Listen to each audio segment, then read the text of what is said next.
everyone. Thank you for joining me on my channel. Sorry about the lighting. A big thunderstorm just rolled in, so it got super dark in here. So the lighting's not that great. I didn't want to turn on all the lights because it's still in the middle of the day. But anyways, I am going to do my 10 tips for new teachers. Now, there's a lot of other teachers that have already posted their videos. I will leave the links to their videos below to as many as possible. If I've missed your video, I apologize. Please leave a link to your video in the comments, or if you haven't done it yet, go ahead and film your own video and leave the link to your video in the comments as well.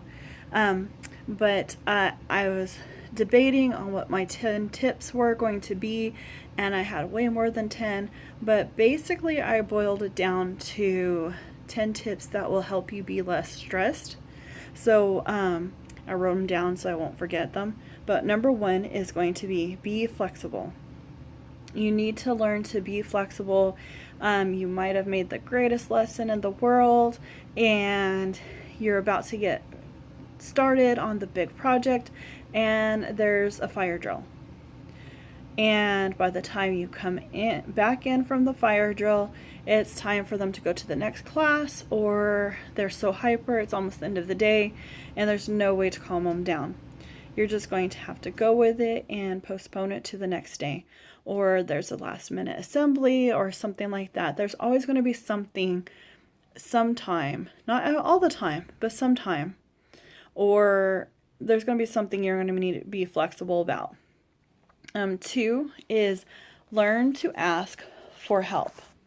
Now, that's a big one for me too, because you're new, you want to act like you've got it all together and everything, but you do need to learn to ask for help. 3 is learn to say no to things. Now, you're new, you're wanting to take on, everything and anything you can, but if you say yes to everything, you're going to be so tired and have no time for yourself at all. You're going to say, hey, can you cover my duty for me? Yeah, sure, okay. Can you cover my duty too? Okay. Can you do this club? Yes. Can you do this? Yes. Can you do that? Yes. And then you have no time to plan or anything. So it's okay to say yes sometimes, but don't say yes all the time. Number 4 is learn that everything doesn't have to be perfect. Your classroom doesn't have to be perfect. You're going to make mistakes. You don't have to have that Pinterest perfect classroom. I've taught for 4 years and my classroom's still not exactly how I want it. It's an ongoing process, and especially if you're on a tight budget, you're not going to have the perfect classroom decorations. A lot of my decorations were DIY, and you can look at some of the ones that I've done in the previous videos that I've done, but your classroom's always going to be a work in progress. Your lesson may have been perfect on paper, perfect in your head, and it just does not go perfectly. That's okay. That's not that big of a deal. Tip number 5 is take constructive criticism. And if the teachers that have been there for a while or administration are giving you some tips or something, go ahead and sorry, I keep moving the camera around, my arm's getting tired. Take it with that they're trying to help you. You're going to do things differently than they do.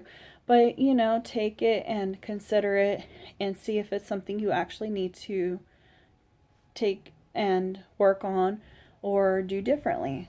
Number 6 is take time for yourself. Really, really, really make sure you get plenty of sleep. Make sure, sometimes you just need to veg out on the couch and watch movies all weekend. Those graded papers can wait. Just make sure you have your lesson plans done.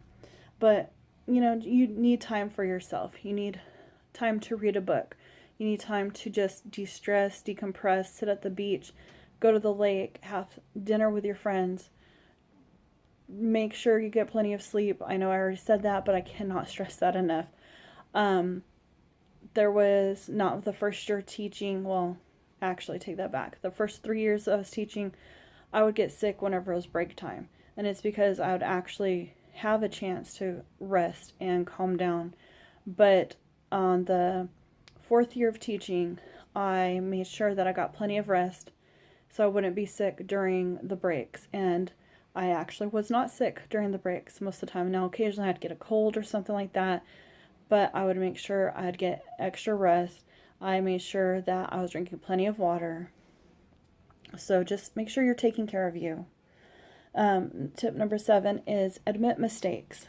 Even if you do it in front of your students, admit mistakes. They will appreciate it, and it shows that you are human too. And it doesn't matter how old you are, how important you are, you're bound to make a mistake. And if you acknowledge it and correct it, is setting a great example for your students. Number 8 is every class, every mix, every year is going to be different. One year you might have the perfect group of students, the perfect class setting, everything is going so perfectly, and then all of a sudden you get a new student and it's like these kids are hooligans and they're running all over the place and you have no control, and it's just that one kid. Or maybe it's the other way around, where 5 kids are absent on the same day, and all of a sudden your class that was chaos is now perfectly calm. But it's going to be different every year. And if you're secondary, every class period is going to be different all the time. Number 9 is get to know your custodial staff, the secretaries as well, but especially the custodial staff. They're extremely important. They keep the bathrooms clean, your classroom clean. Ask them, where would they like you to put the trash cans at the end of the day. If you have a party, find out where the big trash cans are, or even if you your students can go ahead and just take the trash out to the dumpsters for the custodian. If you're doing a big project, working with glitter, anything like that, go ahead and let them know ahead of time and leave up signs during your project time so they know that your room is going to be a hot mess, and not to go, oh my goodness. Have your students clean up after themselves. It makes a world of difference, and they really, really do appreciate it. And 10, and this one is really important, is stay away from negativity.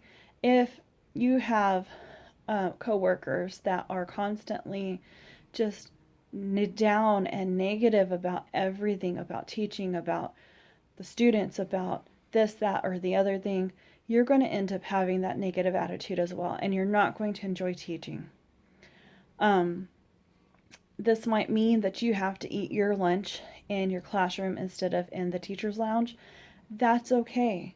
Find some place peaceful and positive to spend your extra time.